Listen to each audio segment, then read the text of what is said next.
Good evening. I want to welcome everybody that's here tonight and everyone that's viewing. We have a very full agenda, so I won't have a long welcome. And it is a special night because we'll be swearing in some new commissioners. And with that, I call this meeting to order.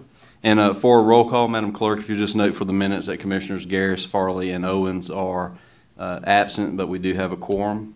Our invocation tonight will be by Commissioner Perkins-Williams and our pledge by Commissioner Colson. Please stand. Let's bow.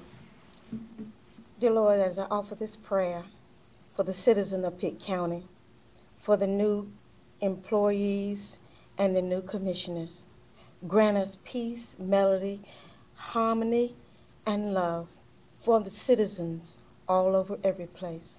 Thank you for your mercies through the storm, and thank you for the fair weather. All these things I pray in your name. Amen. Amen. Face the flag, please. I pledge allegiance to the flag of the United States of America and to the republic for which it stands, one nation, under God, indivisible, with liberty and justice for all.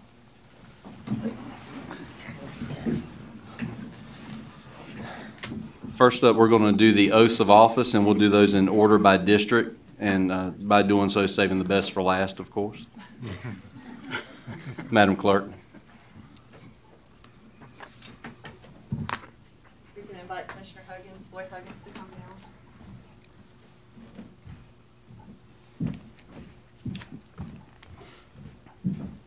And for her grandson,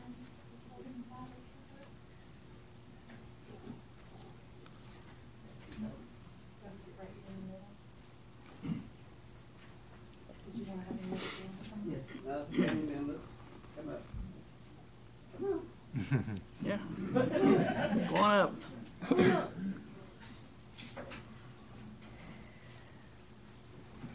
Cousins, come on. You can all just stand right up here with her.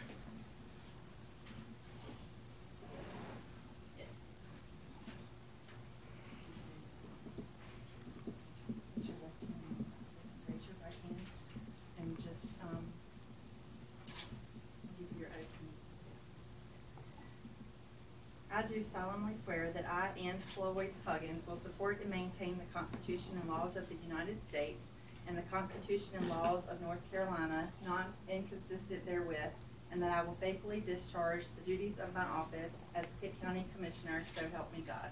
I will. Thank you. Congratulations.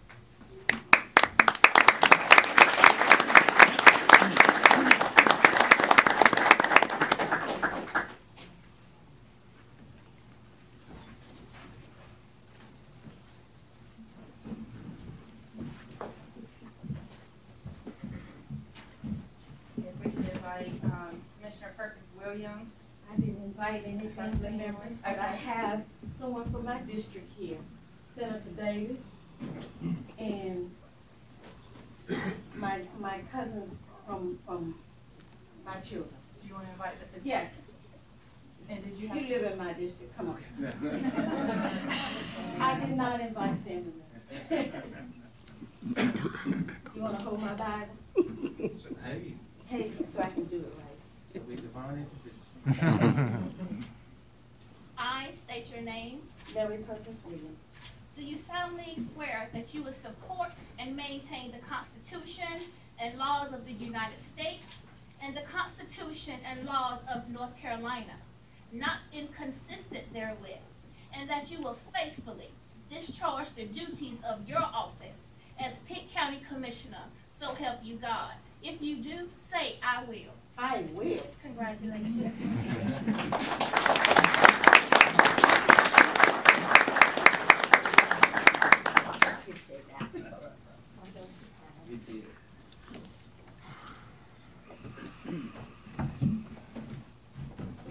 we could invite Commissioner Nunley.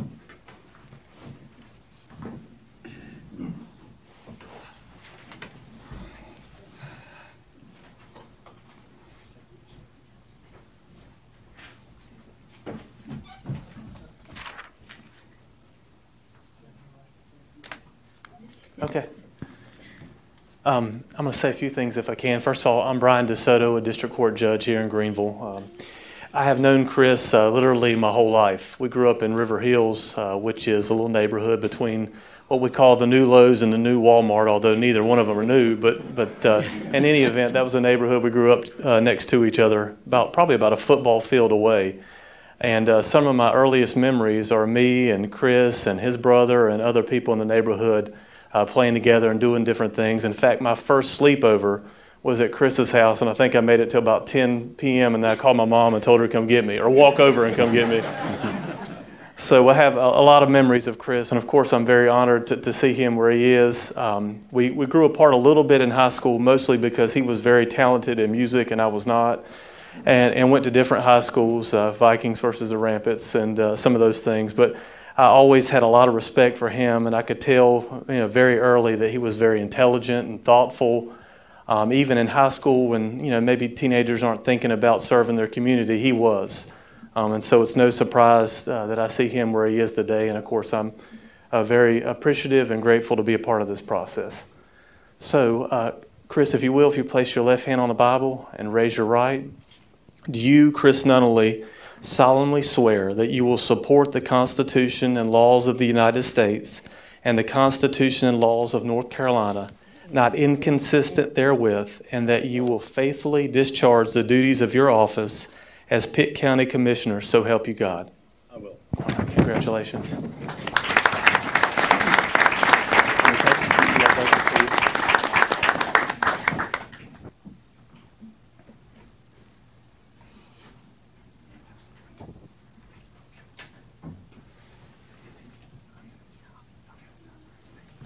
We could invite Commissioner Albright and his family. Just leave it right there. Hi. If you'll place your left hand on the Bible and raise your right hand. I, Alex Albright, will support the Constitution and laws of the United States and the Constitution and laws of North Carolina, not inconsistent therewith, and that I will faithfully discharge the duties of my office as a Pitt County Commissioner, so help me God. Thank you. Congratulations.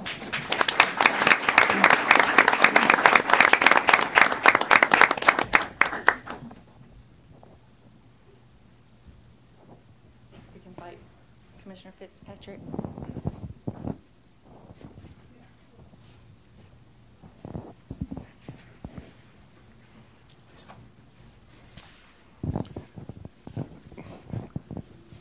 Mr. Chairman, council members, I'm Marvin Blount, the Senior Resident Superior Court Judge. It's an honor and a privilege for me to be here tonight to swear in Michael Fitzpatrick. He is here with his lovely wife, Lisa, and her parents, Brian and Lynn.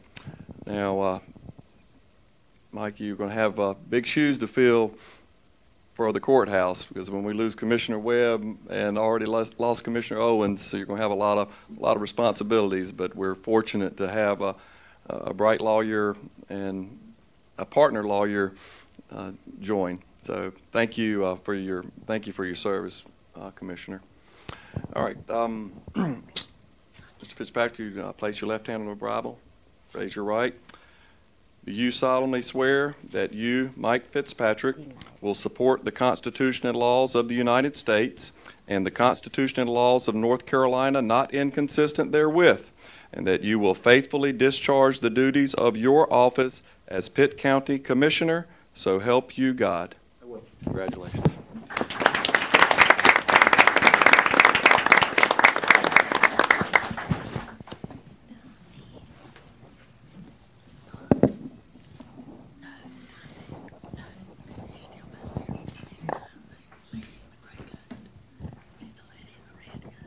The new commissioners go ahead and take an empty seat. Y'all got to vote in a minute on something, so you'll want to be there for that. Place your left hand on the Bible and raise your right hand.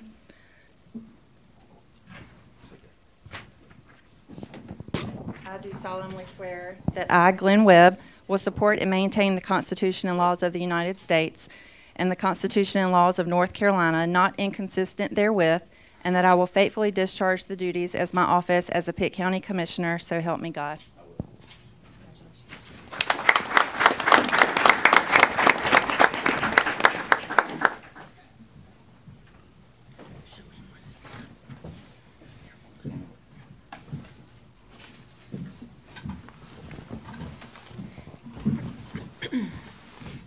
All right, now it's time for the election of our officers, and Madam Attorney, I'll turn the meeting over to you. Yes, thank you, Mr. Chairman. And for the new members, my name is Janice Gallagher. I'm the county attorney and will serve as your parliamentarian for this evening for the election of officers. I will just read for you from your rules of procedure the provision that's relevant to the process that we're about to take. From your rules, it reads, any commissioner may nominate any other commissioner for chairman or may nominate the current chairman or vice chairman for a second term. Nominations do not require a second. It is not necessary to open or close nominations by motion. Once all commissioners have had an opportunity to make a nomination, we will vote with the last nominee being voted on first and continue in reverse order. A supermajority vote is required to elect the current chairman or vice chair for a second term. Otherwise, only a simple majority is required. Are there any questions about the process? Okay, hearing none, I will open the floor for nominations for the position of chairman. Madam Chair, I would like to nominate Commissioner Beth Ward. Are there any other nominations? Okay, hearing none, all in favor of Ms. Ward, please say aye. Aye. Aye. Any opposed? Okay, congratulations, Ms. Ward.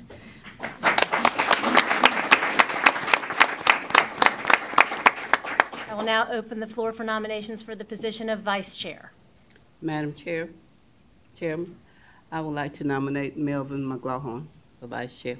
Okay. Are there any other nominations for the position of vice chair? Hearing none, we'll close nominations. All in favor of Melvin McLaughlin for the position of vice chair, please say aye. Aye. Aye. Any opposed? Okay, congratulations, Mr. McLaughlin.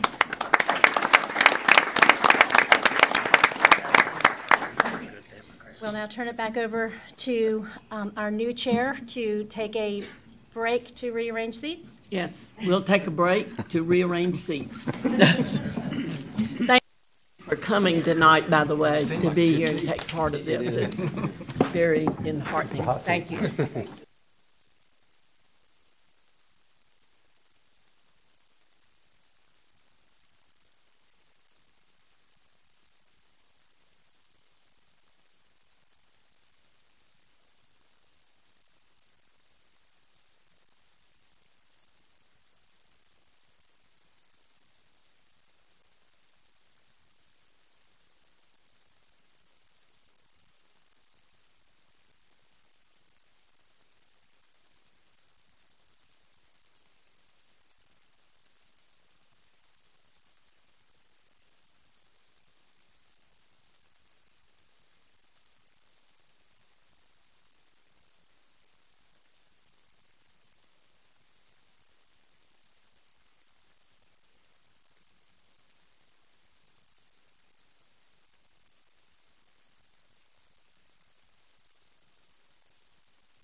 Okay.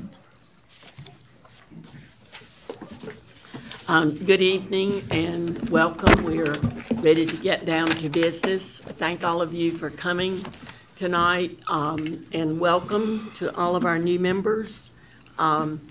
Strap in.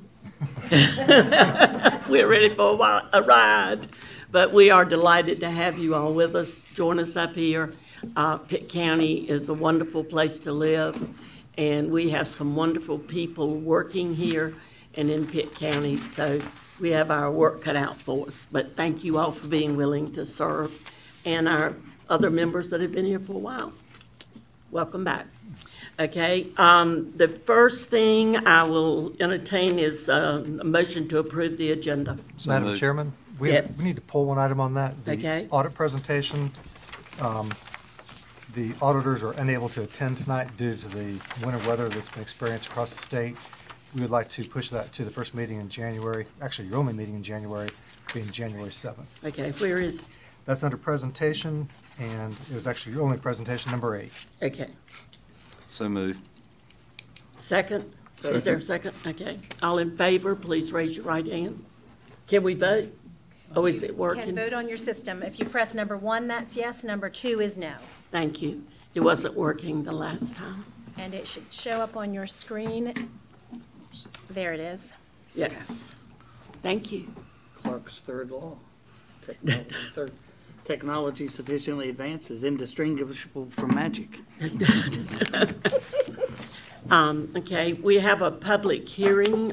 Eli Johnson, if you'll come forward, please. A public hearing for naming the State Road 2261. Good evening. I'm Eli Johnson, and I'm here to talk about the naming of the State Road 2261. So the North Carolina Department of Transportation constructed a 4-lane bypass around the town of Bethel in 2004.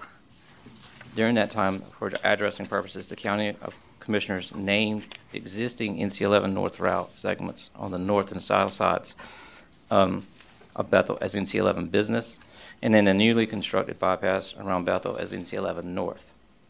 There's a map there that you might be able to see to show those. Well, during construction, DOT created an access road to serve 2 parcels identified as State Road 2261 in the red dotted line. This is what it looks like. It has a state stop sign. They marked it, and it's maintained by DOT. Well, they didn't name it. So based on the requirements of the Pitt County Addressing Ordinance, that state road should be officially named. And to do so, we had to have a public hearing by general statutes in our addressing ordinance. So this situation is a little unique since no homes or addresses are currently affected, but the past and future road name changes and additions involve address changes to structures, and so these require public hearings and notifications. So the Southwest Bypass will involve additional public hearings to name the access roads along the corridor, which may impact some addresses in the future. So we solicited potential road names from the affected property owners, and they submitted those by the 31st of August. And we received only 1 petition from Robertson Farms for naming the access, Robertson Farms Road. And it's been reviewed and determined non-duplicative and approval through our department. And so now we're having a recommendation to officially name the state road as Robertson Farms Road. And so we have to have a public hearing. Okay. We'll now open the public hearing. Is there anyone here to speak on this? Madam Chairman, there's nobody signed up unless there's somebody in the audience. Anyone? Okay, then I declare the public hearing closed. What's the tenor of the board? Yes. Move that we accept the recommendation of. Second. Okay, we have a motion and a second. Let's vote, please.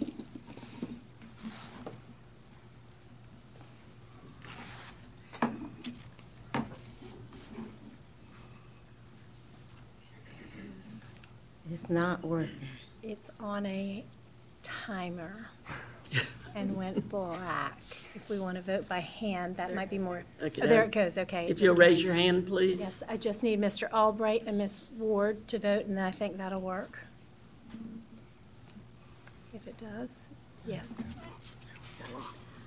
Okay. We just are moving too quickly, do you think, maybe? More quickly than the computer. Oh, okay.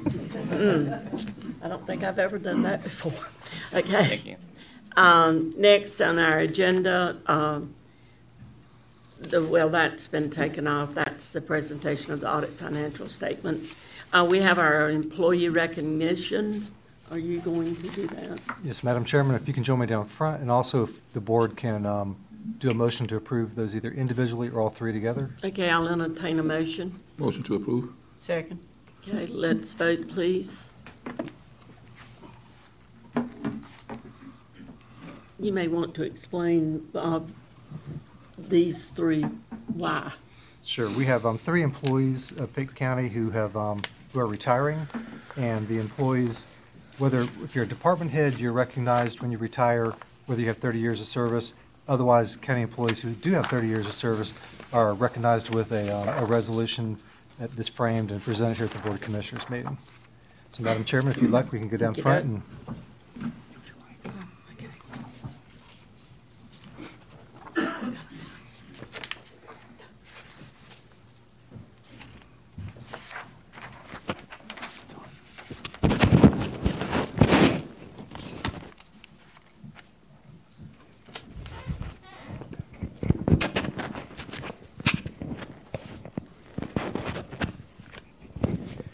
So if we can ask Neely Denise Burney, if she'll come forward, please, with any family members.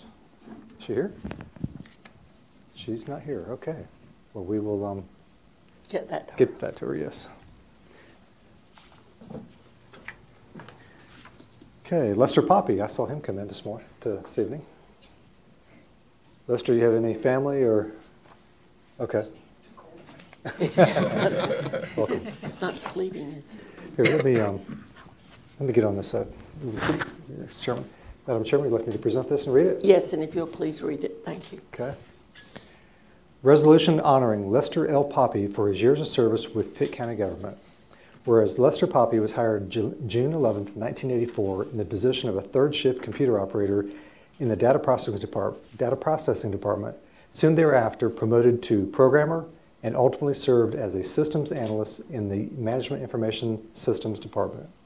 And whereas Lester Poppy has faithfully served the citizens of Pitt County for 35 years and 8 months, and whereas Lester Poppy began with Pitt County data processing during a time of mainframe computing with languages such as RPG and COBOL, C-O-B-O-L, successfully transitioning through many technology changes throughout his career, including the proliferation of personal computers and browser-based application development.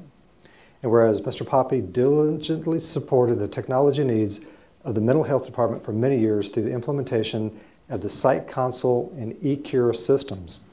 And whereas Mr. Poppy served as a project manager for the implementation of the 911 communications computer-aided dispatch system, providing primary support for it along with developing some ancillary applications such as EMIT, the Emergency Management Information Tracking, SMART, acronym for SMART, for Special Medical Assistance Tracking, ResQ, RES-Q, which was a backup system for 911, and coordinated the successful implementation of the Electronic Health Record System known as EPIC at Public Health.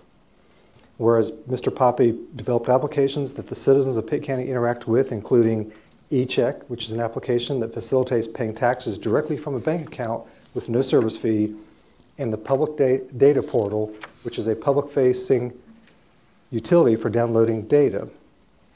And whereas Lester Poppy in 2012 was awarded the 2012 Local Government Federal Credit Union Employee Productivity Award for developing the SIR Transier application, Coordinated Transportation Scheduling, Billing, and Invoicing System for PATS, the Pitt Area Transit System. You've been busy. Be now therefore resolved that the Pitt County Board of Commissioners does hereby express its gratitude and thanks to Lester Poppy for his career of dedicated and exemplary service to the people of Pitt County, and honoring him with this resolution of appreciation given under our hands and seal of Pitt County this 10th day of December 2018, adopted the 10th day of December 2018, signed by then Chairman Mark W. Owens Jr. and attested by our clerk, Kimberly W. Hines. Madam Chairman. Congratulations, and let me tell you, I don't think we've got anybody in your place. Was that what the extra 3 years was for us to find somebody? Congratulations, and thank you so much.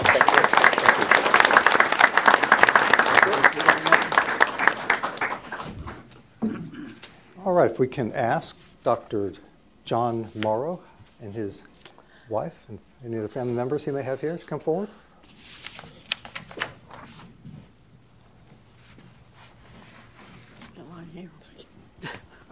Madam Chairman, look for me to proceed. Please. It's going to take a minute. Resolution of appreciation honoring Dr. John H. Morrow for his years of service with Pitt County government. Whereas Dr. Morrow began his career with Pitt County government on January 6, 1997, and served faithfully protecting, promoting, and assuring the health of all people in Pitt County until his retirement on December 31st, 2018, upcoming. He worked under the direction of the Pitt County Board of Health and served Pitt County Health Department as a Public Health Physician 3 and as Pitt County's Health Director for 21 years and 11 months. Whereas during his career with the Pitt County Health Department, he was responsible for leading the department's 5 divisions, including administration, personal health, environmental health, nutrition, and health education, ensuring that quality services, health services were provided at an accredited agency. And whereas he was dedicated to identifying ways to more efficiently serve clinic patients, which led to the implementation of an electronic health records designed for public health in 2018. And whereas Dr. Morrow was committed to the safety and welfare of children, adults, and families in our community by enforcing regulations to ensure adequate immunizations, clean water, safe food, and clean air. And whereas he passionately worked to prevent death and disability caused by environmental hazards such as secondhand tobacco smoke through the regulation of smoke-free restaurants and bars, and by the initiation of efforts that achieve the adoption of tobacco-free public park ordinances within several Pitt County municipalities. And whereas he safeguarded the lives of people of Pitt County in many ways, including investigation of and rapid response to communicable disease outbreaks. He also led Pitt County's response and recovery to numerous natural disasters, most notably Hurricane Floyd in 1999. And whereas he worked with community partners such as Pitt County Community Schools and Recreation to implement programs that foster healthy lifestyles such as physical activity and good nutrition, and was appointed to the Pitt County Farm and Food Council to assure food security within Pitt County. And whereas Dr. Morrow served Pitt County community through a variety of programs, a variety of groups, boards, and committees, including the Martin Pitt Partnership for Children, otherwise known as Smart Start, the Pitt County Substance Abuse Coalition, Communities in Schools, Pitt County Health Education Foundation, Access East, Vidant Health Foundation Grants Review Committee, Pitt Partners for Health, East Carolina Community Health Consortium, the Greenville Noon Rotary Club, and others, and also served as a consulting staff for the Vidant Medical Center. And whereas he was dedicated to preparing students as future public health professionals, serving as an affiliate associate faculty in the Department of Family Medicine within the Brody School of Medicine, East Carolina University, and was part of an effort to train residents and fellow physicians at Vidant Medical Center and Public Health, and actively taught preventive medicine and public health to medical students at the ECU Brody School of Medicine, and served on the editorial board for the Journal of Public Health Management and Practice. And whereas he was a leader in many state public health initiatives, including the North Carolina Association of Local Health Directors, serving as president for 2013. In 2006, he was named North Carolina Health Director of the Year. He was the recipient of the Reynolds Achievement Award from the North Carolina Public Health Association in 2012 for his work on tobacco control. In 2017, he chaired the North Carolina Community Care Network Board and served also on the Community Care of North Carolina, Inc. Board. In 2018, he was appointed by Governor Cooper to the North Carolina Institute of Medicine. And whereas Dr. Morrow always served with the public with kindness, integrity, fairness, compassion, and sincerity. Now therefore be it resolved that the Pitt County Board of Commissioners does hereby honor Dr. John H. Morrow's commitment to the Pitt County Health Department, Pitt County government, and for his outstanding and admirable service to the people of Pitt County. Adopted the 10th day of December 2018, again signed by former Chairman Mark W. Owens, Jr., and attested by our clerk, Kimberly W. Hines. Madam Chairman, would you like to present that?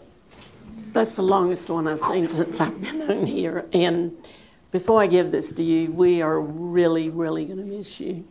in this county, and thank you for all the years that you've given to everybody. Every citizen has been touched by what you've done in Pitt County. Let me just say it's been a pleasure. I've enjoyed this job.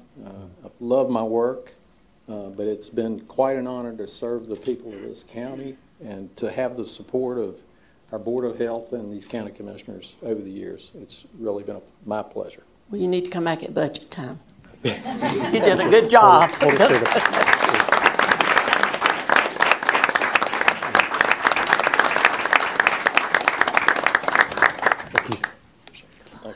Thank you for letting us have it.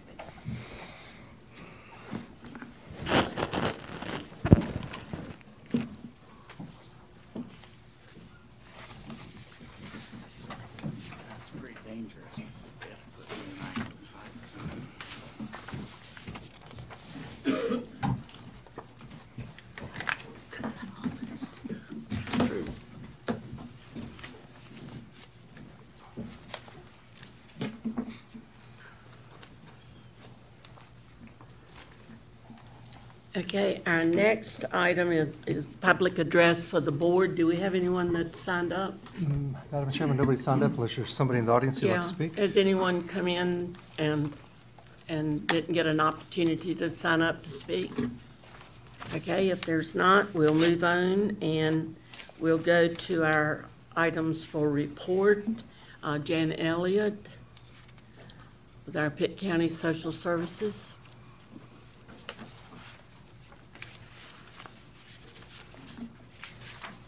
Good evening. Let's see if I can get technology to work for me. Okay. Let's see here.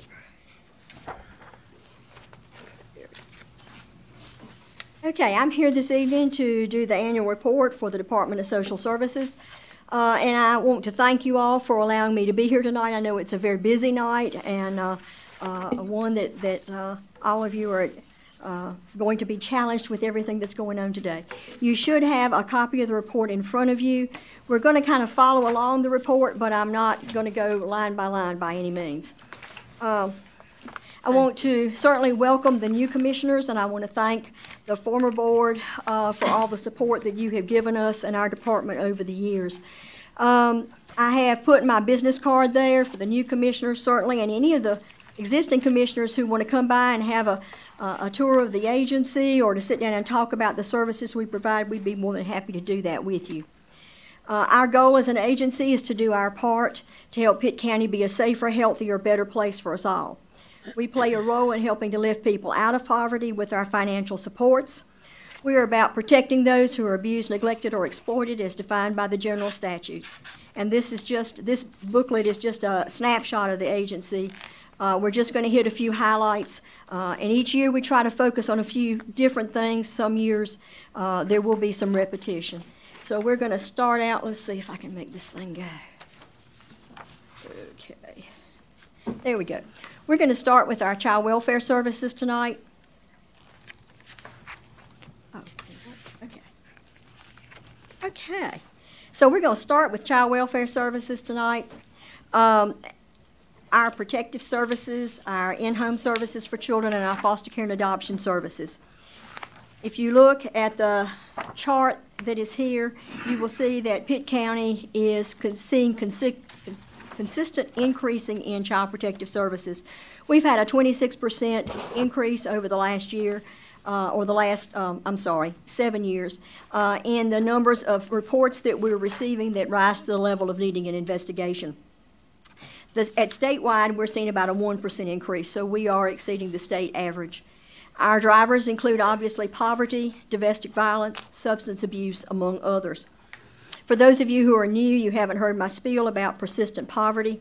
Pitt County is one of 48 metropolitan counties in the country where we have persistent poverty for both adults and children, and that means our poverty rate has been over 20% for 30 years. We have about 25% of our children who live in poverty in Pitt County. So that certainly correlates with the driver of the protective services work that we do.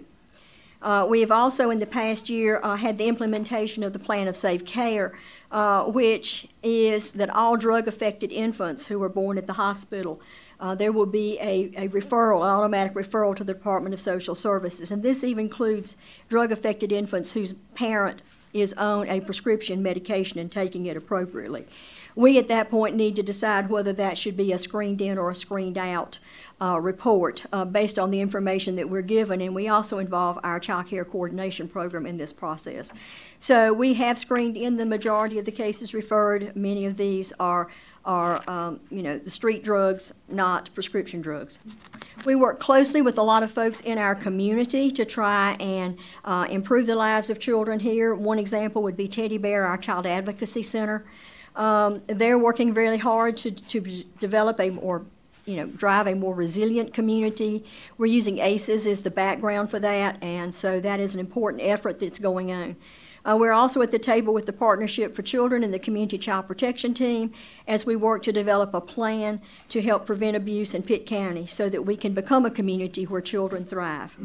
And thanks to this board, we have gotten a prevention focus because this board gave us 2 positions last year to move forward with prevention services. And that's still early in the game, so we don't have a lot to report yet. So we're going to go to the next slide, which in your booklet is a combination slide of both the investigations and then those that actually are found to be in need of protection. And you can see here, again, that Pitt County has seen a 14% increase in the last 7 years. It's not a huge, it goes up and down, but there has been an increase, and that correlates greatly with the numbers of reports that we're receiving. These are children who are found to be abused, neglected, and or dependent, and those that services are needed for or recommended. So this is something our staff would work with for the longer time. Child Protective Services then drives our foster care and adoption programs. Pitt County foster care has been probably one of the biggest caseload increases we've seen. We've had a 123% increase since FY13. We, as of the end of November, had 207 children in foster care. And you may see as you wander up and down the halls tonight, if you do go out, Santa Claus is coming because we provide Christmas for all those children. So bicycles were coming up the steps or up the elevator as I came up. This growth you see is much higher than what has been going on in North Carolina as a whole. We also have 15 young people between the ages of 18 and 21 that we provide long-term supports for, in that these are children aging out of foster care who are trying to make their way into the world. So we support them similar to how a family would support, by being there for them while they're going to college or getting that first job, giving them a little financial support, being there to help mentor and support those children. They're not children anymore, they're young adults, but if in my house, they're still children.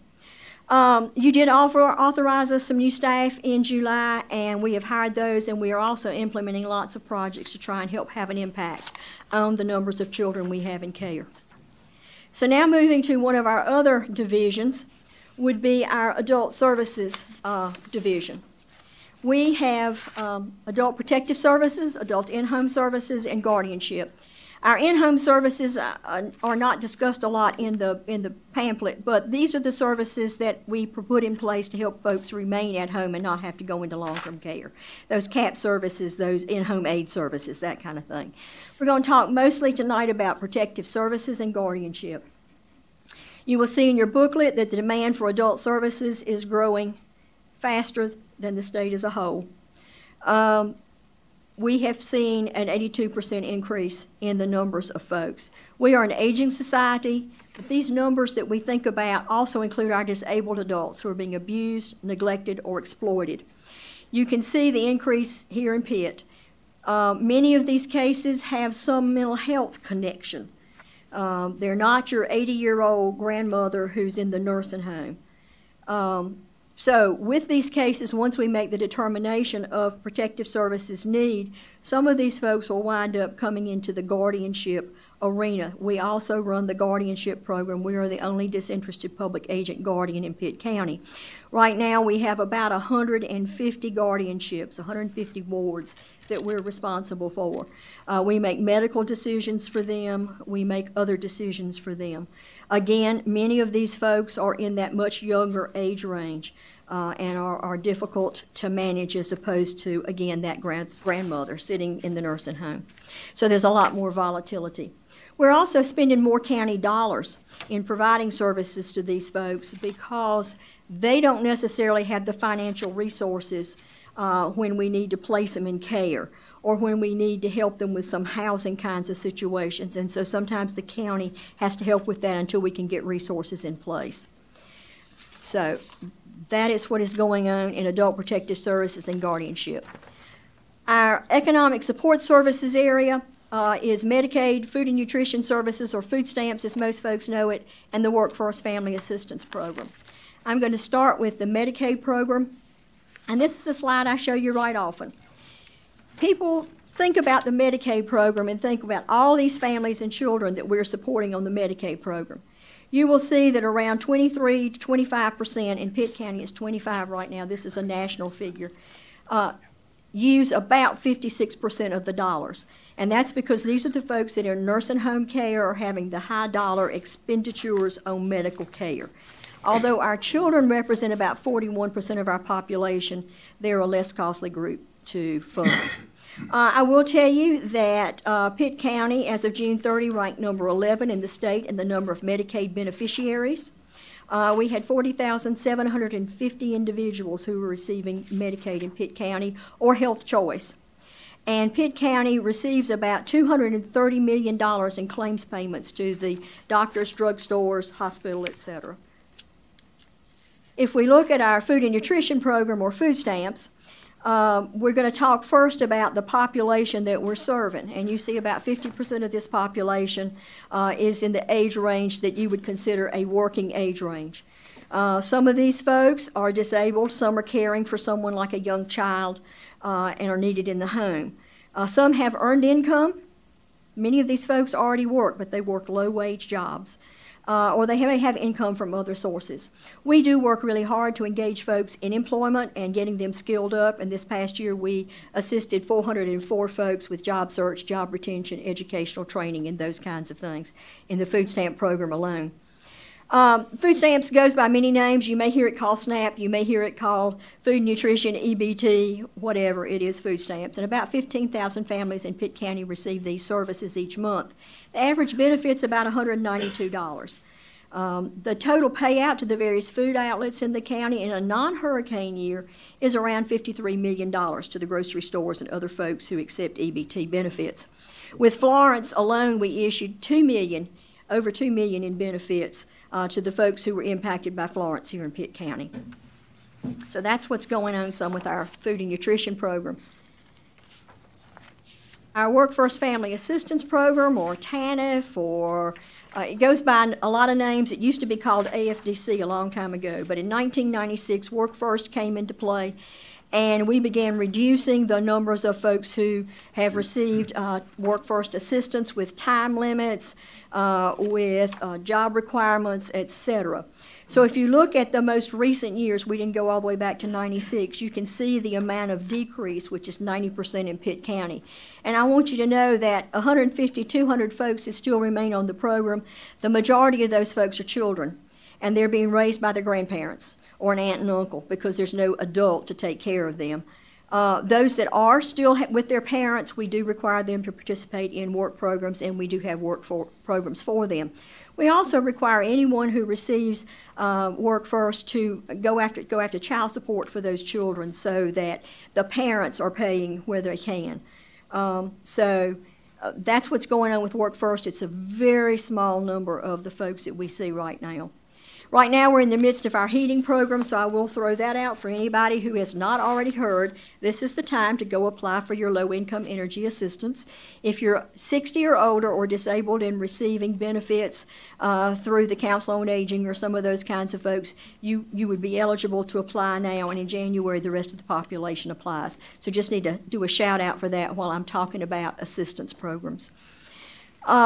The next area that we have is our family support services, and the first area we're going to talk about is child support. Child support is a major program for us. We collected about $15.5 million last year. We continue to consistently perform above the regional average, and sometimes above state figures in certain areas. We collect these dollars, and we do paternities. If their paternity has not been established, that can be done through us also. And these funds are paid directly to the custodial parent. We don't keep those funds. So that is a major program for us, and something that we feel really good about, because parents are supporting their children, which is what parents need to be doing. Other services in our family support area, you saw child care. We pay about $9 million out to the child care providers in Pitt County to help support children so parents can work, because I don't know how. We have some young folk on the board now, so you know how much child care costs. It can cost $900 a month if you're talking about an infant, and if you're making $8 an hour, that's really tough. So having said all that, our funds, we have federal and state funds. About a third of $1 billion is generated based on the work that we do here at Pitt County DSS. And of that, about 10.7 million, or 3%, is county dollars. The rest of that is federal and state money that flows in to support the various vendors and medical facilities, et cetera, in Pitt County. Going to hit a couple of quick highlights for you.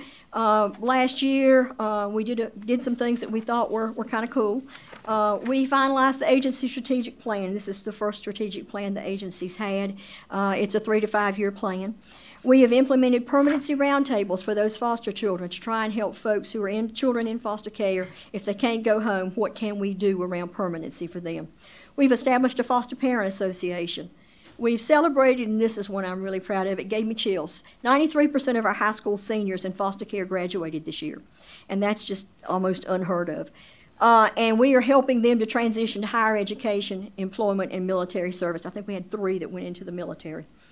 We work closely with Martin Pitt Partnership for Children to help us with that child care. They help us obtain child care. They work with us around that. They provide funding for child care. And they don't provide all of it, but some of it. We work closely with Pitt Community College around our employment services and our training opportunities for our clients, because, again, you want to skill folks up as much as you can so that they can become self-sufficient, or as self-sufficient as possible. So what are some of the challenges facing us in the coming year? Those of you who were here last year do remember that we had a lot of legislative mandates that came out, and I'm going to run through a couple of them without any great detail. We have the achievement of the performance goals in the state memorandum of understanding that we're required to meet. We'll talk about that next month, because the memorandum has been updated, and we will bring that back to the board for their information next month. There was a social services work group established to look at regionalization and how social services could be handled differently in North Carolina. So those recommendations are coming out as we speak, and those could have some changes for us. Recommendations of a child welfare evaluation. There was a study done both of social services in North Carolina and of child welfare. A national organization came in to do that. And they are making their recommendations as we speak also to the legislature. So we will see how what comes from all of that and what the impact will be on us. Medicaid managed care is coming. Medicaid managed care is going to be a big issue. It will, for our clients more so probably than for us, but it will impact the transportation contracting that we do, for example. There are 2 phases, either November of 2019 or February 2020. By the end of February 2020, every county in the state will be moved into this Medicaid managed care process, or Medicaid transformation as it's known. So I don't know if Pitt County will go in November or will go in February, but we will be implementing that as it goes. We also have increased financial liability for erroneously approved Medicaid services or denials. It could be a denial of a Medicaid service that should have been approved. The county pays for that error if any error is discovered during an audit.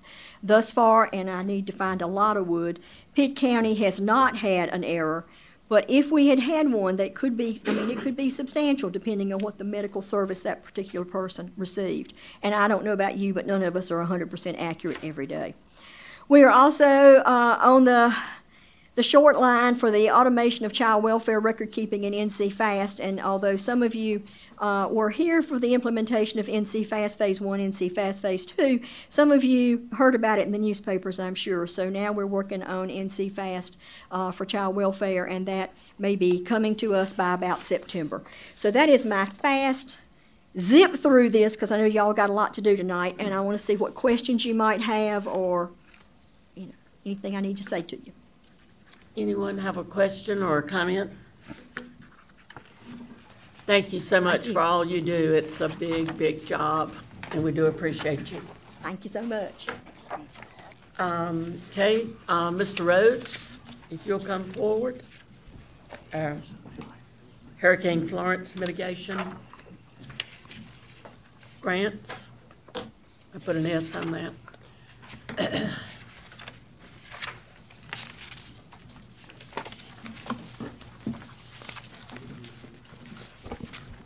Good evening, Madam Chairwoman and members of the board. Especially greetings to the new members from the planning staff. I'm James Rhodes, your planning director, and I'll be bringing you a little update about flood recovery efforts tonight. We've been recovering from floods for over 20 years now, or right at 20 years. So this is but a new name for us tonight. Hurricane Florence. Mrs. Elliott just mentioned it, some of the effects it had on her department. We just received word last month that there's funds available for what we term locally the buyout program, acquisition, or formerly hazard mitigation grant program.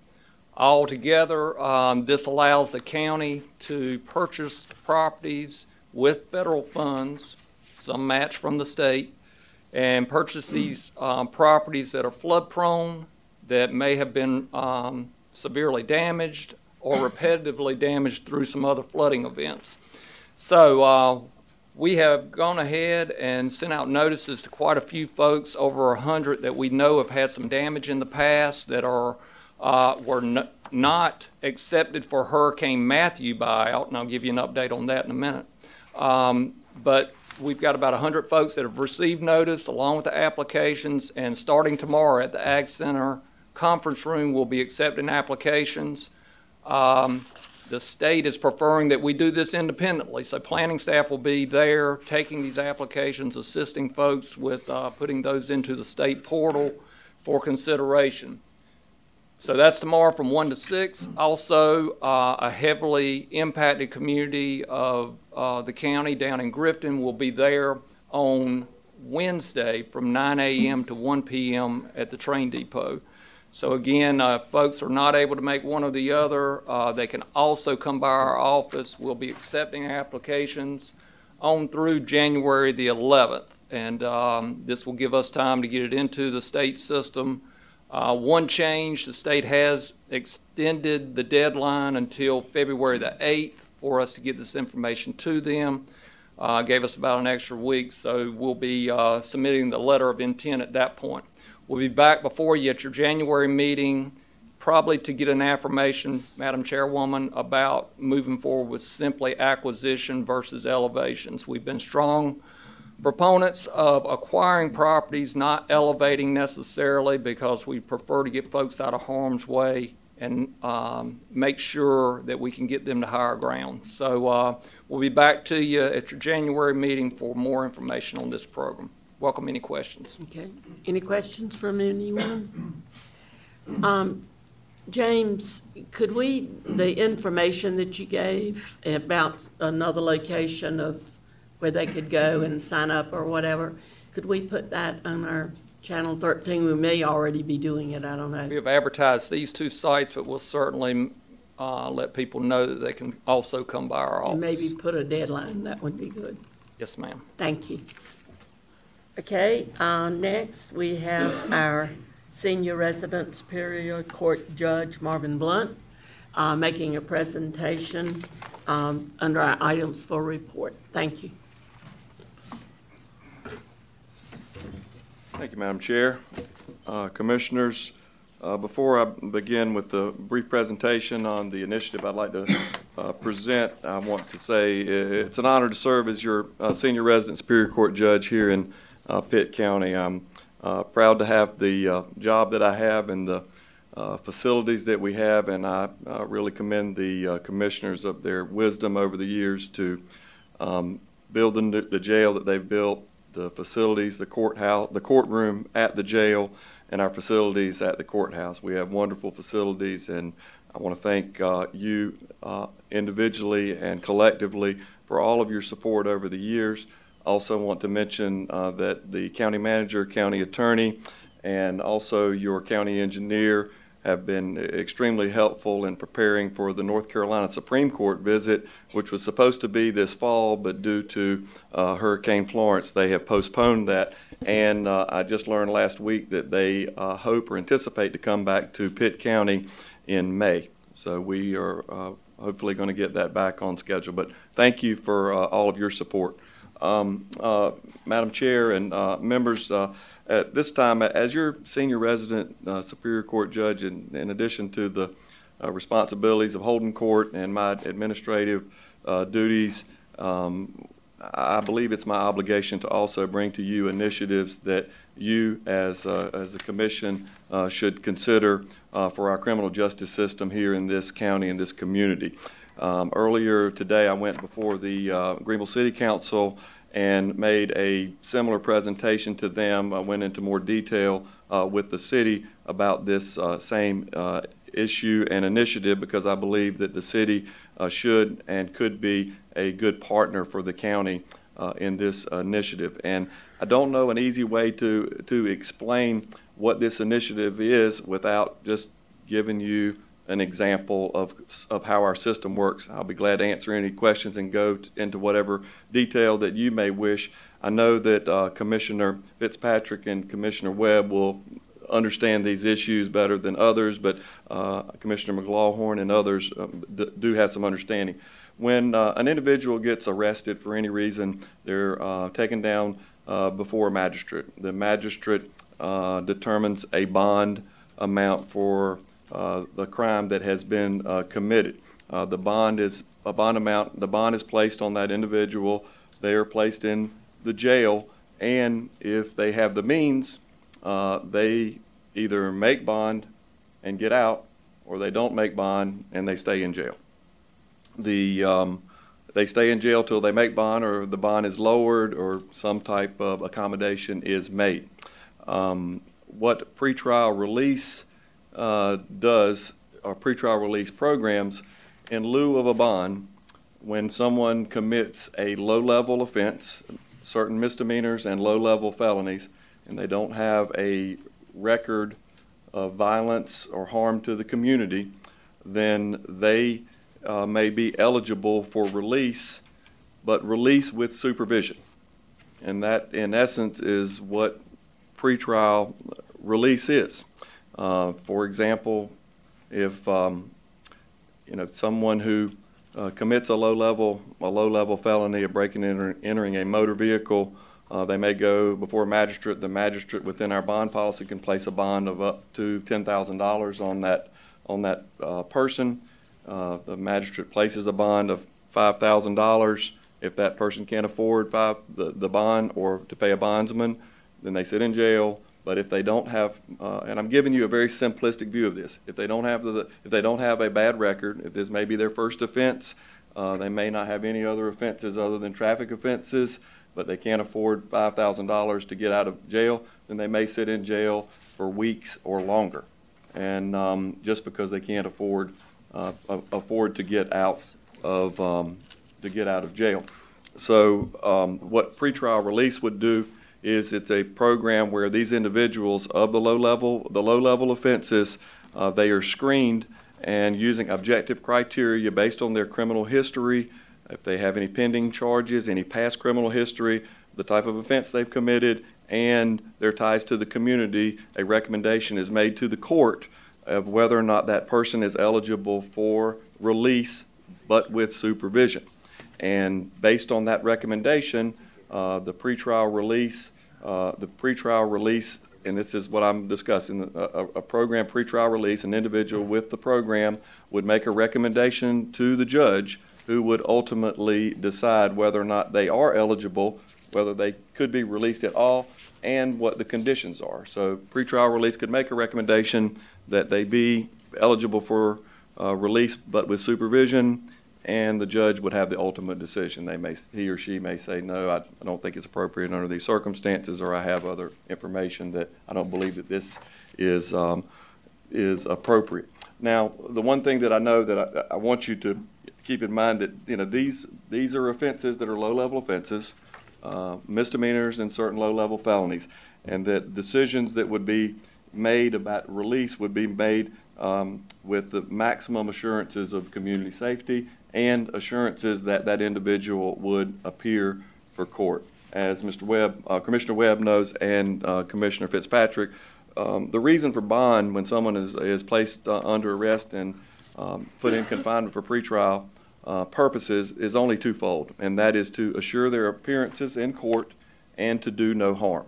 So it's not designed to punish someone before they've been tried and convicted by a court or a jury. There are about 30 jurisdictions in our state that have this program, a lot that don't. Charlotte has a model program that's been in existence, I believe, since 2009, maybe earlier, and they've had a tremendous amount of success with their program. There's one of the obvious benefits of this type of program is that it would reduce your jail population, which would reduce jail costs. Also, medical costs associated with people that are in jail that have medical reasons, have medical issues that become the county's responsibility if they get sick and they're in jail, but if they're there for no reason other than they can't afford to get out for that type of offense. And there's a host of other benefits for this type of program. But it's my hope that you will consider this this initiative. I've done a lot of work, a lot of research on this over the past couple of years. I've spoken with our sheriff, who was here, our district attorney-elect, our public defender, Mr. Kemp, is here. It'll be a collaborative effort. It'll take work with law enforcement, with the courthouse officials, and the stakeholders that are involved in it. But I believe it's important for us to consider. One other aspect I'll just mention, because it's an amazing statistic, but often we have people that just don't show up for court, and we don't know what the reasons are. Mr. Kemp, who the public defender, represents a lot of people who are unable to hire a lawyer and afford a lawyer, so they're appointed either to his office or he's assigned, and a number of those people do not show up for court. On an average week that Commissioner Fitzpatrick has cases on a criminal admin week, I will call at probably an average of 50 people out that aren't there. And when they're called out, when they're not there, I'll issue a failure to appear. That's an order for arrest. They'll be arrested. Their bond will be doubled. Law enforcement has to go back out, pick up that person, bring them back, process them, and then they're placed back in the jail. Well, the Charlotte program implemented, Charlotte Pretrial Release implemented a court reminder system that's much like your phone, it's using your phone for a doctor's appointment. So the people that are in that program get a reminder that you've got a court date on December the 10th in front of District Court, Pitt County District Courtroom number 3 at 9:30 a.m. and with Judge Hazelton. And so, and I'm not sure of the specifics, but you understand it's a periodic update, and it tells you when to be in court. Over the first 2 years of their program, they had 98% of the people that were in pretrial release made their court dates. One thing, the program is such that, and I as the senior resident Superior Court judge have the authority by statute to create the program. It is a program that in lieu of the bond, if someone is eligible for pretrial release, they sign an agreement. The individual's been arrested, and rather than, for my example, the $5,000 bond, they don't have to pay the $5,000 bond. They sign an agreement that they will comply with whatever the terms of the supervision are, and those terms would include do not commit any new offense, whatever other recommendations, meet with their lawyer, with the public defender's office. Maybe there could be a recommendation for a substance abuse referral or mental health referral, but there can be conditions placed on that supervision that you don't currently have. So, and that's an overview of what I'm trying to present to you as what the trend in our state and other jurisdictions are as far as making decisions based on evidence, making decisions based on objective criteria of assessments of individuals about whether or not they will appear and whether or not they're going to be a risk, pose a risk to our community. I will say that, you know, and Commissioner Webb knows these are only H&I felonies. So you're talking about breaking and entering a motor vehicle or a felony possession of marijuana. You're not talking about a robbery charge. You're not talking about other, you know, violent offenses that involve firearms and violent assaults. These are low-level offenses with individuals who at least will, under the criteria, not pose a risk to safety. And with that, I do hope that you'll consider this initiative. There is a conference that is coming up in January in Raleigh. The Attorney General Stein has taken it upon his office to put on a roundtable.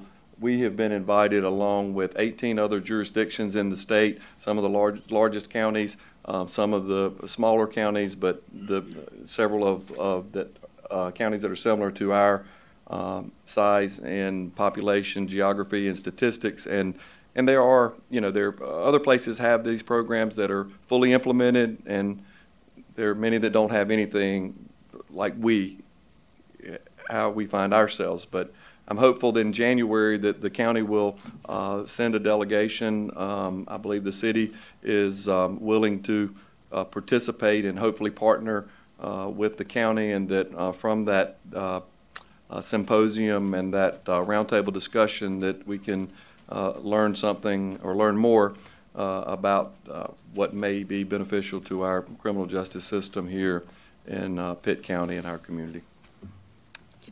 I'll be glad to much. Any questions? Yes. I have one question, Judge, but I can tell you are very involved in this thought. I'm trying to hold back now. I'm very supportive of what it is, but this is your decision. Is it age specific? That's all I want to know. You kept saying minor, but age, is there an age limit on that? Is there an age? No, it is anyone who gets arrested with the low level, with a misdemeanor offense or a low level felony would be screened under, and I'm giving you an example of how programs that Commissioner Webb, and I know that the county attorney went to Durham and at your, I believe it was your convention recently or in the last year, and saw their framework. But someone gets arrested, and when they get arrested, it doesn't matter what their age is, but based on the offense, they do an assessment. But the pretrial release program would have employees or staff that do an assessment, and it's objective criteria. They answer certain questions. How long have you lived in the county? How long have you had your job? They pull the record, criminal history up, see what prior offenses they have, if they have any pending offenses, and then they make a decision based on that individual. But they make a decision, they make a recommendation to the judge if they're eligible, what level of supervision that they should get if they are released. And the lowest level of supervision, someone would maybe have a monthly contact, and they would do a record check every month on that individual. And the higher level of supervision may require a bi-monthly or weekly contact, a weekly record check to make sure the individual hadn't picked up a new charge, and even electronic monitoring at the highest level. But it is, as I said, it's a trend that I believe moves away from just the monetary bail system based on what the crime is, and it's trying to use evidence-based practices to tailor the supervision for someone that we don't believe poses a public threat, of danger to the public, and that they should appear in court. So somebody that has missed court 10 times, they might not be eligible. And somebody could commit a low-level offense and has a very bad record, they might not be eligible. But if they commit any crime you know, if it's a murder or serious offense or armed robbery and drug trafficking, they're not going to be eligible, period. Thank you.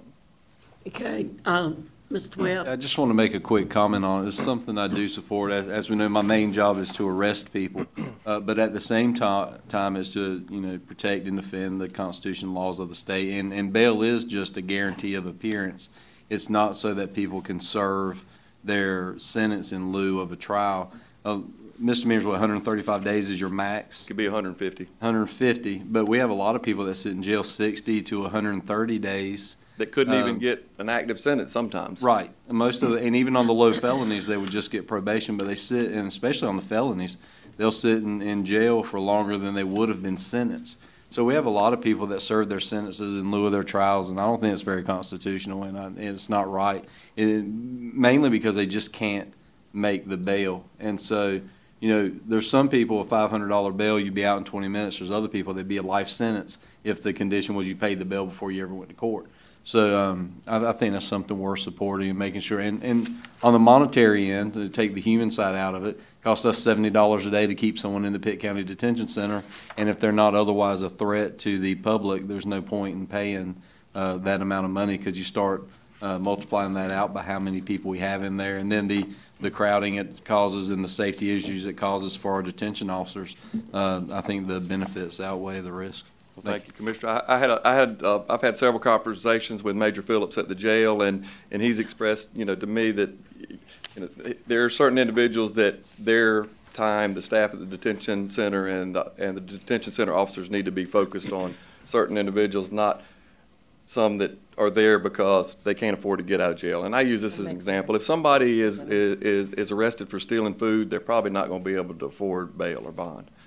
And then I must just, I'd be remiss if I didn't note the statistics of the Pitt County poverty rates, and I know that's just the reality of where we are. We have a poor population, and those people probably commit crimes, but are unable to have the means to get out of jail with traditional means also. Okay, Mr. McGlaughlin. Thank you, Judge Blount. I think this is a very good program in that it would reduce the jail population in terms of, and we have a problem with overcrowding and is consistently in the jail for minor crimes that one is charged for something that's minor, like marijuana possession, and certainly with this program we can reduce that.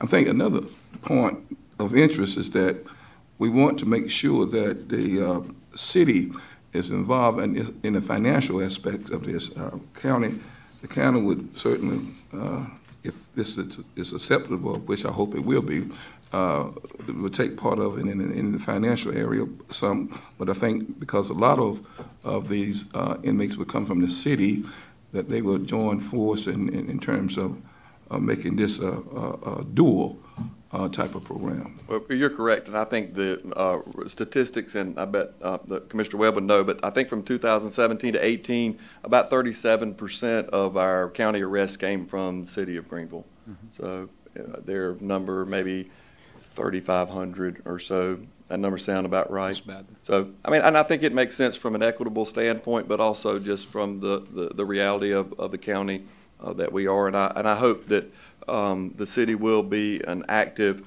partner and a participant, and I stress that to them. And those decisions are, you know, to be made by your body and their body, but I believe it's the right thing to do. And I've even spoken with representatives from East Carolina University and I believe we could get East Carolina involved in it, and with their criminal justice program, and have some other additional resources there. And I do believe that we should, whatever we do, if it is an initiative that you wish to pursue, that we should monitor that program and be able to measure any results.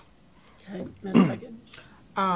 It sounds like a really great program, and I would support it. At this point, are you asking us to to support it financially or just support the initiative? Support the initiative and send a delegation to the conference or roundtable in Raleigh on January the 18th, and hopefully we'll all learn something in January from that. I mean, they have presenters from not only North Carolina but other states that are experts in this area, and I'm actually on the planning committee for the program and the Attorney General's roundtable, and we've even got a special section on how to fund or start, to start a program. But I hope that we'll learn in January more, and that the commission and the city will learn, and that we can find a way to come together and do something meaningful for our criminal justice system in this community. For the board's information, we have Vice Chairman McLaughlin signed up to attend that, as well as either Janice Gallagher, our county attorney, or Jordan Smith.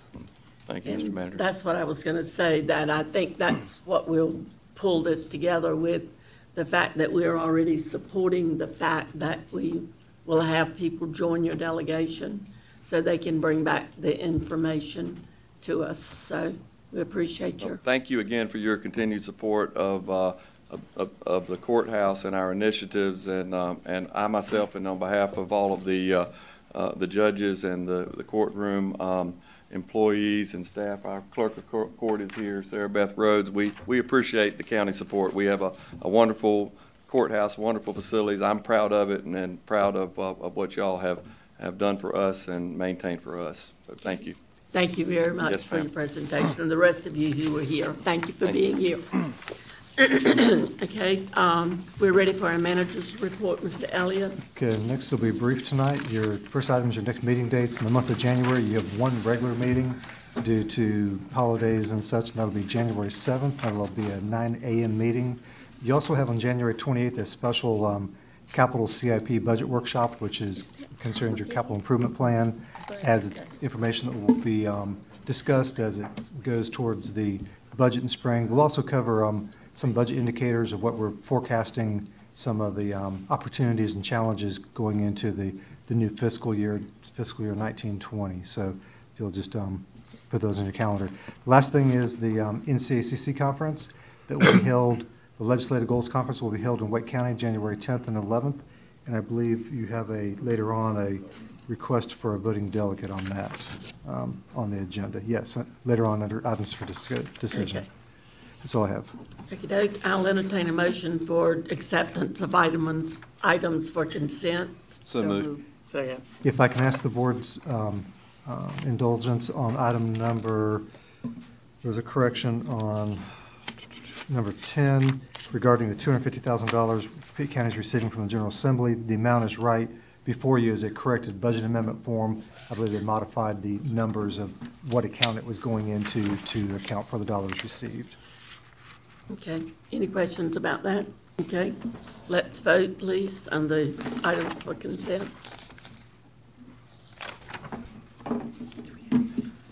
Stick up my hand. Yeah, that was fun. Okay, at this time of the season, as far as commissioners are concerned, this is when we have to affirm our rules of procedure. They were in our packet, and I'll turn it over to the manager to proceed with that. Madam Chairman, so in your rules of procedure, it calls for a lot of the actions you took tonight in terms of swearing in new commissioners, electing officers. One other thing the rules of procedure calls for at this meeting, kind of an organizational meeting, is for you to examine your rules of procedure to see if either A, you want to affirm the rules and keep them the way they are, or if there are any suggested changes for the entire board to consider and vote on. If there's not, all you need to do is a motion to affirm, and we keep them the way they are. Okay. Are there any suggestions for changing or adjusting? Madam Chair, if I may, for typographical corrections, okay, could we just raise those out of session, or should we raise Yes, sir, them? that's fine. Okay, sure. Thank you for being so diligent, and I mean that. Okay, if there's no other comments, we'll vote on affirming the rules of procedure for this next year. Madam Chair, if you get a motion and second. So okay, did second. I thought we did. We did.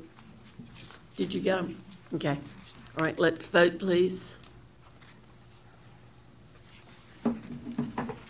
Thank you. All right, our first item for decision is our calendar and our budget calendar, which we've all had an opportunity to look at. Mr. Elliott, any comments? No, ma'am, other than we've laid it out, and just looking for the board's consent to go forward with this, to publish this for calendar year 2019, or if there's any suggested changes. Anybody have any changes? Generally, it can be adjusted as the year progresses, but it has to be accepted now. Okay, do I have a motion? So moved. Second. Okay, let's vote, please.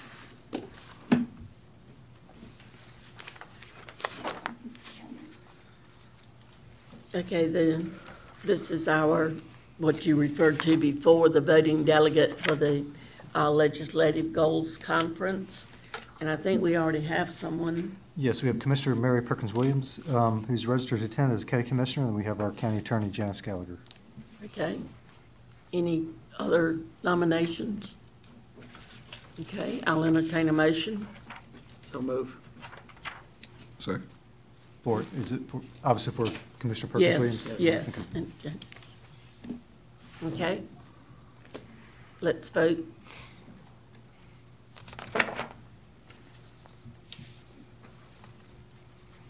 Okay, we have our budget amendment. Ms. Uhas and Mr. Barnett. Support staff. Madam Chair and the rest of the board, I am bringing to you a budget amendment. It's a very large dollar amount, but in this case, it's actually a pretty good budget amendment.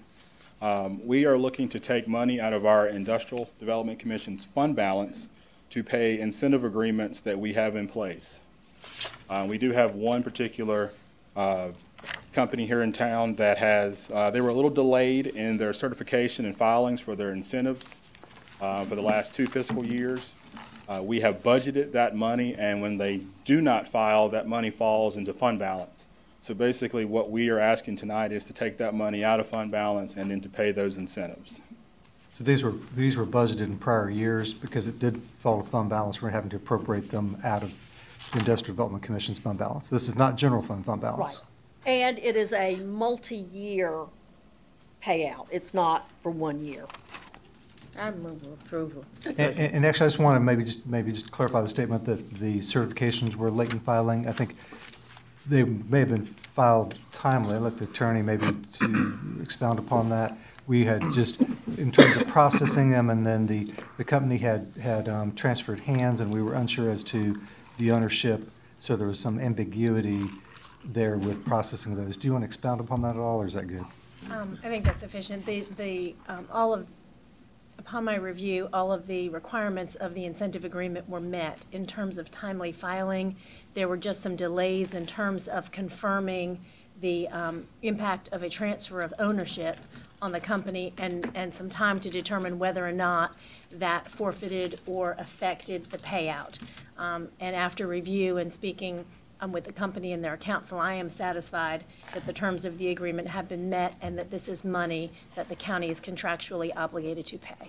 Madam Chairman, I move approval. We have a motion for approval. Is there a second? Second. Okay, let's vote, please.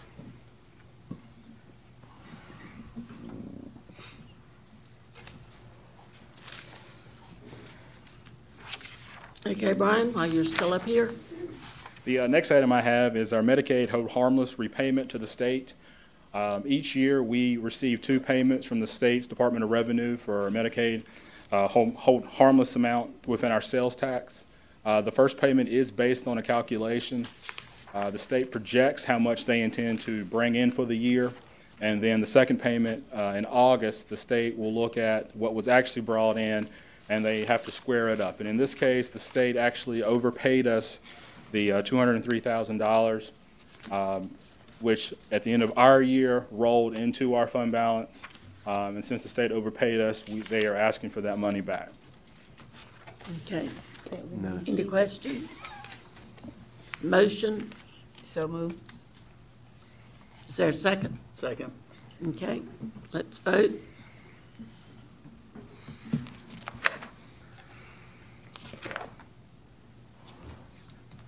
Okay. You're earning your salary tonight, Ms. Barnett. Okay. The last item I have for you all in this lot is one that has taken quite a bit of time for us to review and analyze. You did ask us to put out an RFP for banking services. We put the RFP out over the summer. In October, we asked to come back if we could bring in our 2 finalists to make presentations directly to staff. In that case, it was Wells Fargo and BB&T.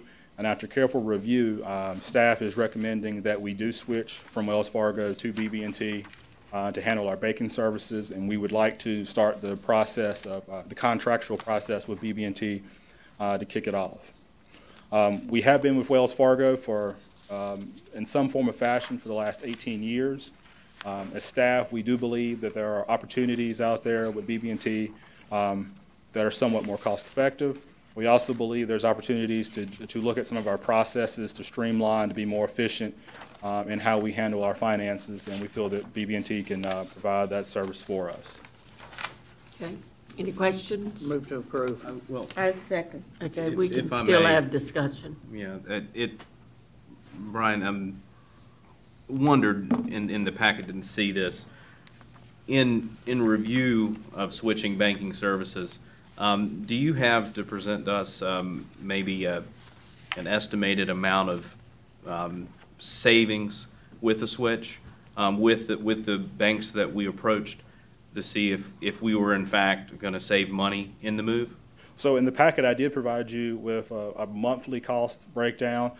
Each month when we do get our analysis charges from the banks, it varies depending on the amount of services and the amount of products that we use. For an example here, we used the month of September, where we were looking at close to $700 to $800 a month with Wells Fargo compared to $4,300 a month with BB&T.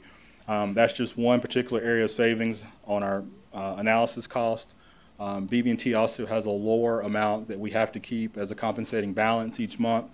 A compensating balance means as long as we hold that amount of money in the bank, then it does either reduce or eliminate charges.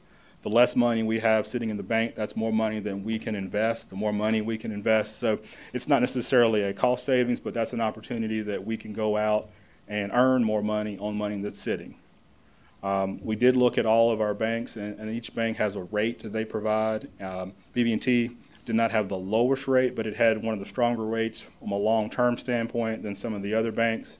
But we felt that it was a strong enough rate to make this recommendation. We also like the fact that BB&T is local here in the community. There's 6 branches. They have nearly 400 employees. Our direct contacts, BB&T, will be here in town.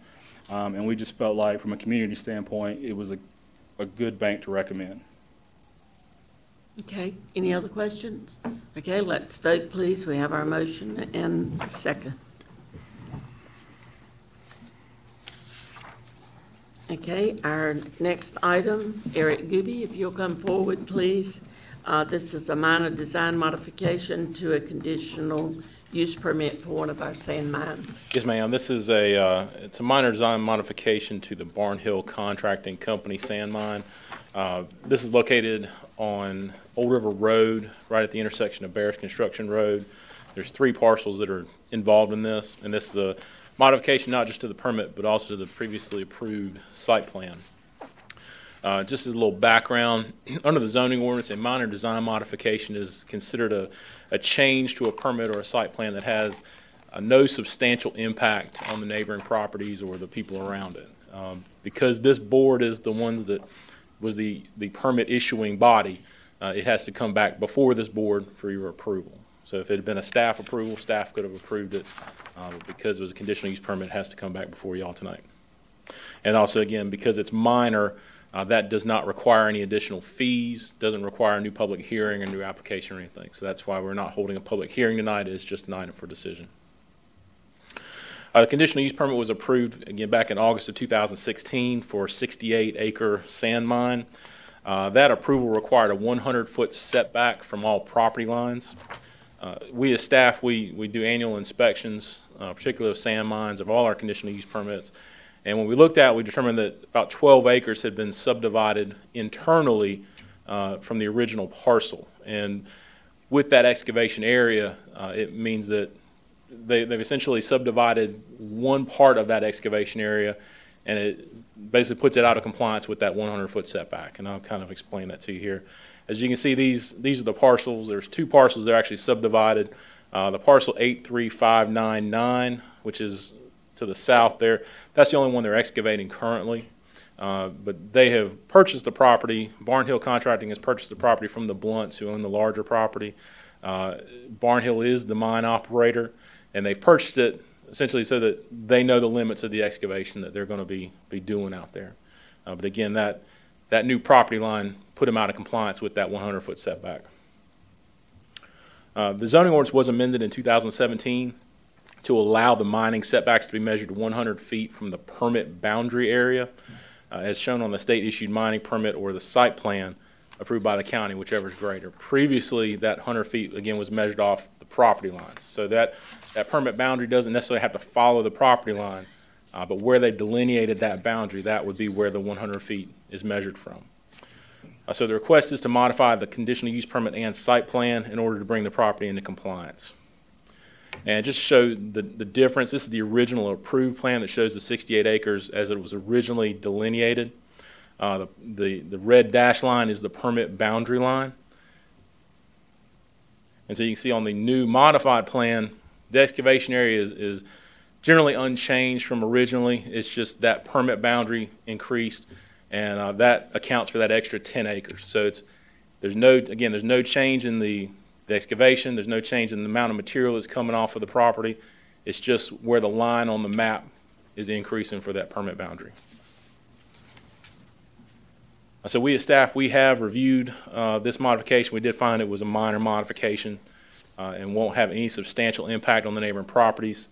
We also find it's consistent with the requirements of the zoning ordinance, and we do recommend approval of the request.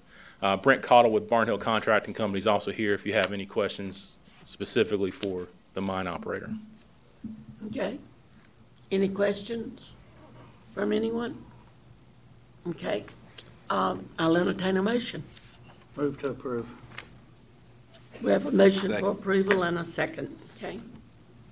We'll all vote, please. Thank you. Thank you, Madam Chair. That explanation was good. Okay, Ms. Elliott, we have you back.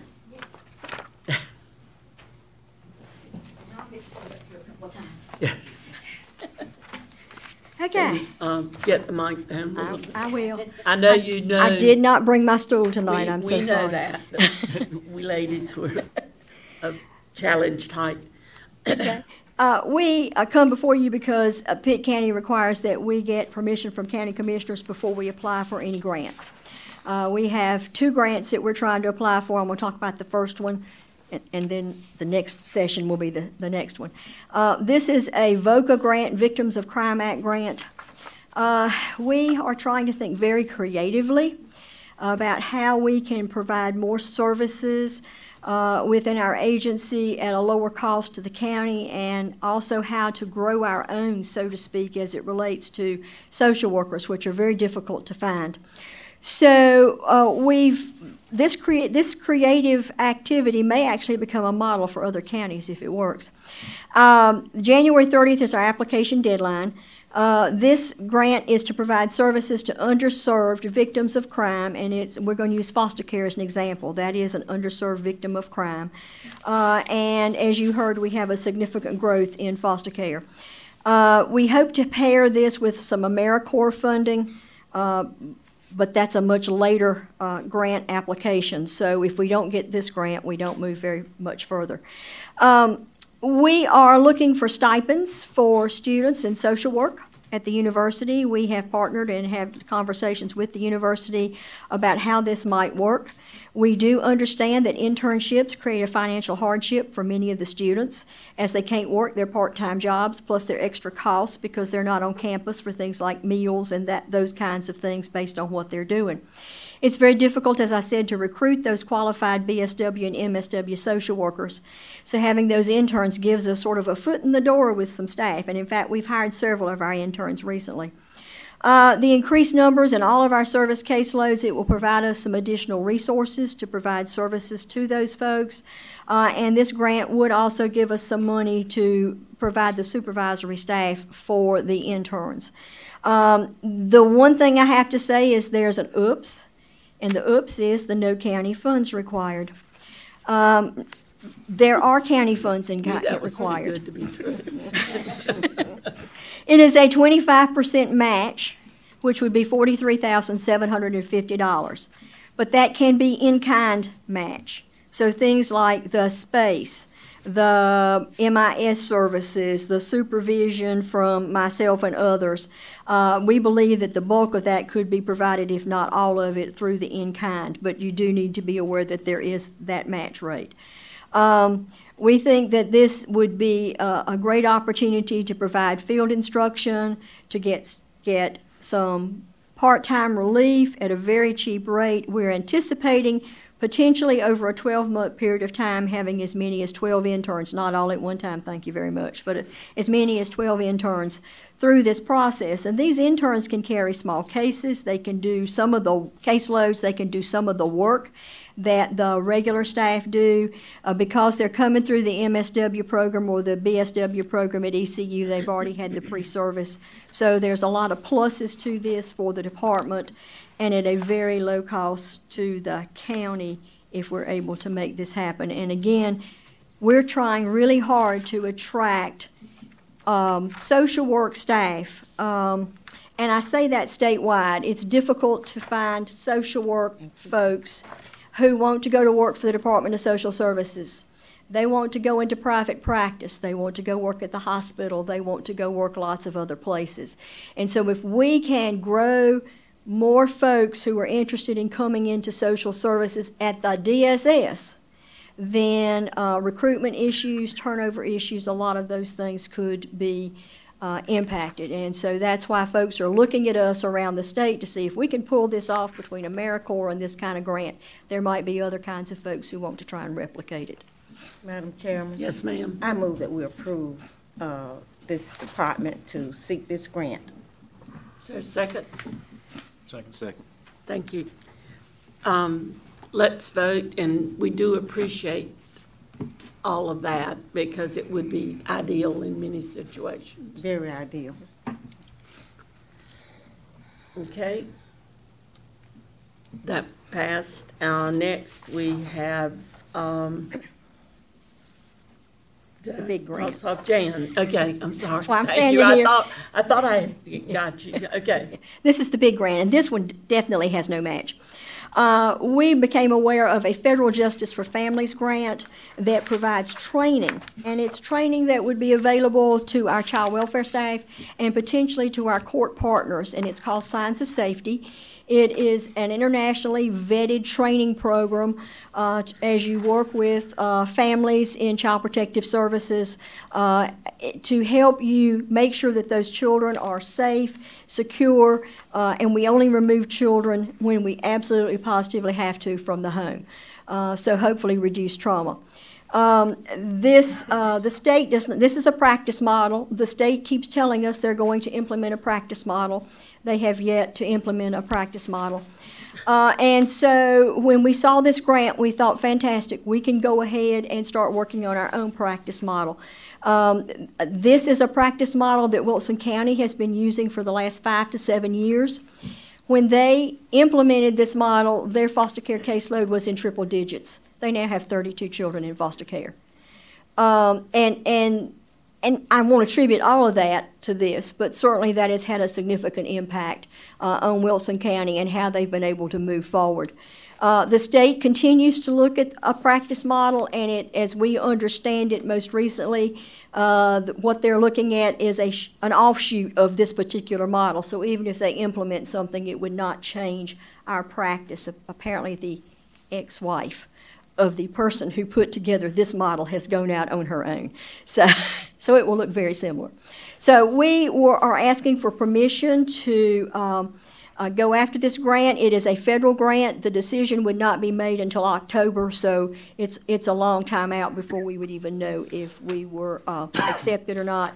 But the deadline to apply is this week. I'm sorry, January 8th. Okay. Madam Chairman, yes, we have such dynamic leadership in Ms. Elliott, and I think this would be a yeoman time for her to pursue this grant. Okay, is that a motion? Yes, it is. Okay, do I have and we have a second? Okey-doke, let's vote.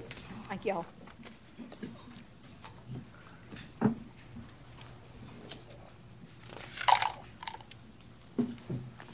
No match. Okay, Mayor, we need to vote. Oh, sorry. Okay, Mr. Barnett, you're up.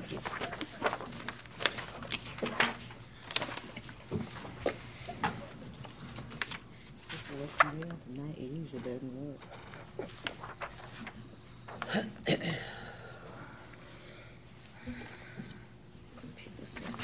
There it is. Madam Chair, again, we are looking in the Finance Department to recommend financing for purchase of computer system upgrades. Unfortunately, due to the timing with one meeting a month, we were unable to get this together for you in your packet, but you should have it up on the screen, the results. But we did send out a proposal to 7 local banks for $300,000, looking for 5 semi-annual payments, with the first payment starting this fiscal year.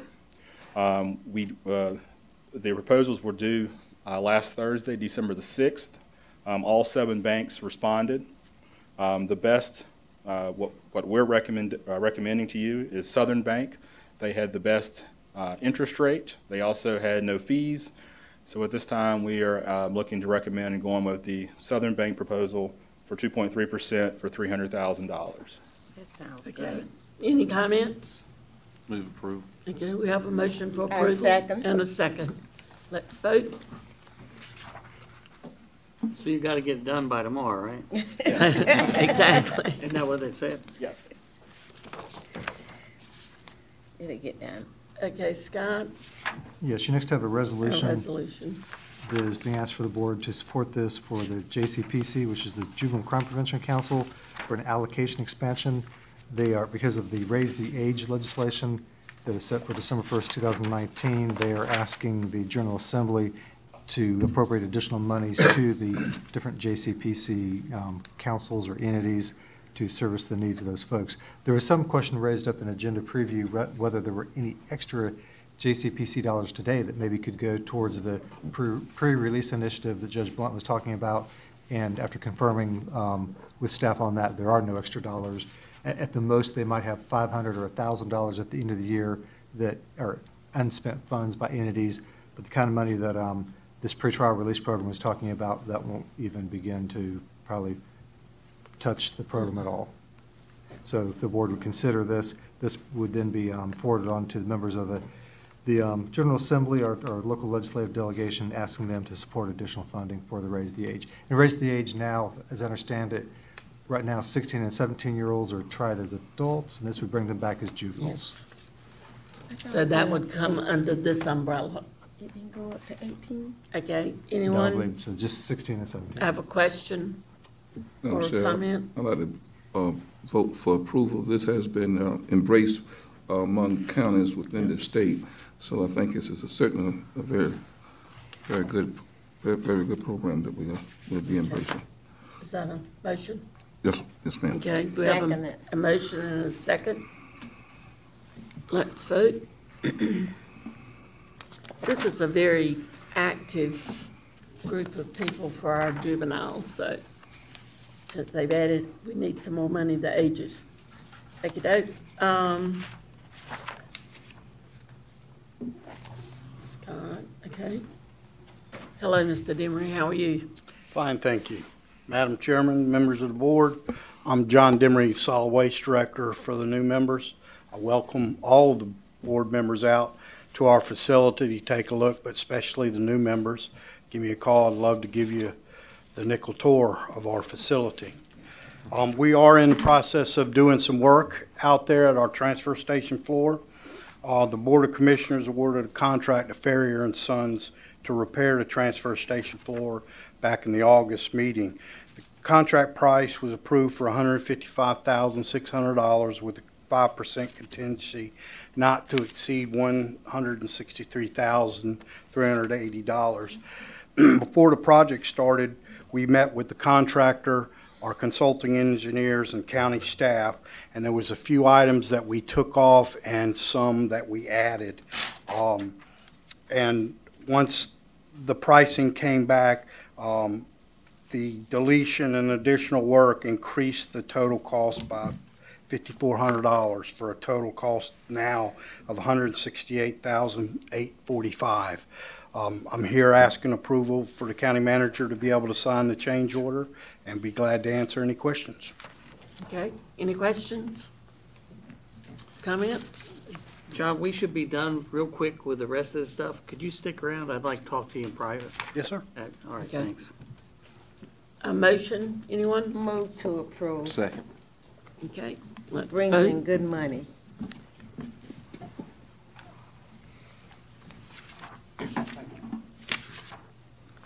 Okay, our next three items have to do with reappointments, appointments to our boards. Mr. Elliott, if you'll read the first one. Sure. On the first one, you have reappointments to the Animal Services Advisory Board. You have three members, Matthew Goddard, Brittany Dill, and Amy Neal, who are being recommended for reappointment. You do have a person who has resigned, Audra Williams, and we will be advertising for that position. Move to approve. Second. Okay, thank you. We'll vote. Okay. Next. Next one on page 174 is for the town of Ayden for the planning board. These are actually ETJ appointments. ETJ is the extraterritorial jurisdiction, which the Board of Commissioners actually votes for who would be serving in the ETJ, that portion outside the city, but yet within the town's zoning, subdivision, and I believe building inspection territory. They're recommending Heather Clayton be moved from the regular ETJ position seat to replace Buddy Bulow, who is going off, and then also recommending Dixie Wayne Harris, who will replace Buddy Bulow and fill the unexpired term.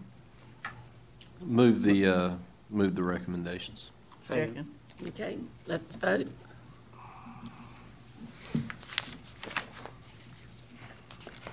And a reappointment to the Juvenile Crime Prevention Board.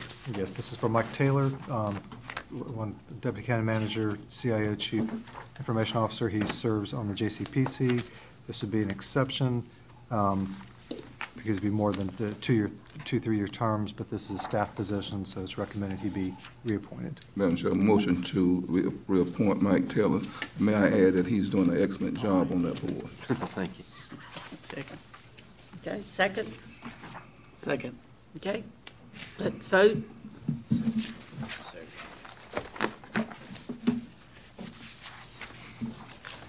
Okay, that's it. At this time, we generally go around, and if you have a comment as a commissioner, often if you do serve on a committee or a board, it gives you an opportunity to share, not every time, but if there is something you'd like to share about the board or the commission that you serve on related to us. I'll start down there with our newest member. Welcome. And thank you. And I'm glad to see you're still smiling. Right, thank you. I've not had the privilege of being assigned to any other boards at this Yes. point. I just wanted to thank everyone for their help so far, and I'm excited to work with this great group of people. Looking forward to working with everybody, and wish everybody Merry Christmas.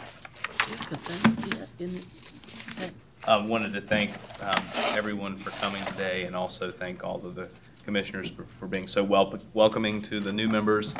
Made us feel like old hands. So thank you so much. Look forward to working with you all and also city staff And thank you for all of your county staff. I'm sorry, county staff. Thank you so much.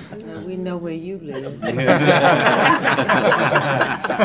We all live in Pitt County. That's right, exactly. I want to certainly echo what's been said and congratulate all of the new commissioners and certainly looking forward to working with all of you. And I appreciate your vote of confidence in selecting me, electing me as your vice chair.